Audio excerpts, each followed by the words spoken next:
କେଦାରଗୌରୀ ସିରିଏଲରେ ଦେଖିବାକୁ ପାଇବେ ଆଉ ଗୋଟେ ଇଣ୍ଟରେଷ୍ଟିଂ ସିନ୍। ତ ଦର୍ଶକ ବନ୍ଧୁ, ଇନ୍ସପେକ୍ଟର ଜୀବନକୁ ଧରିବା ପାଇଁ କେଦାରଙ୍କ ଘରକୁ ଆସିଥିବ। ହେଲେ ଜୀବନ ସେଠାରୁ ଖସି ଚାଲିଯିବ। ଆଉ ତାପରେ ଇନ୍ସପେକ୍ଟର କହୁଥିବ, ମୁଁ ଏଇ କେସ୍କୁ ଶୀଘ୍ର ସଲ୍ଭ କରିବି, ସେ ଜୀବନକୁ ଯେମିତି ହେଲେ ବି ଧରିବି। ତାପରେ ଗୌରୀ କହିବେ, ଜୀବନକୁ ଖୋଜିକି ଧରିବା ଆବଶ୍ୟକତା ନାହିଁ, ମୁଁ ଜାଣିଛି ସେ କେଉଁଠି ଅଛି। ତାପରେ ଇନ୍ସପେକ୍ଟର କହିବେ, କେଉଁଠି ଅଛି ସେ? ତାପରେ ଗୌରୀ କହିବେ, ସେ ଏବେ ହସ୍ପିଟାଲରେ ଅଛି, ଆଉ ସେ ପାରାଲାଇଜ୍ ହୋଇଯାଇଛି।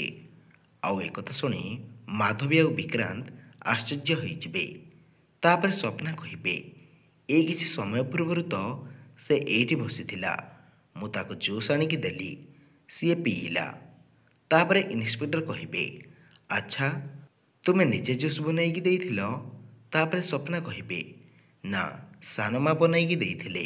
ତ ଦର୍ଶକ ବନ୍ଧୁ, କ'ଣ ଇନ୍ସପେକ୍ଟର ଜାଣିଦେବ ଏସବୁ ମାଧବୀର କାମ ବୋଲି? ଆପଣଙ୍କୁ କ'ଣ ଲାଗୁଛି କମେଣ୍ଟ କରି ଜଣାଇବେ।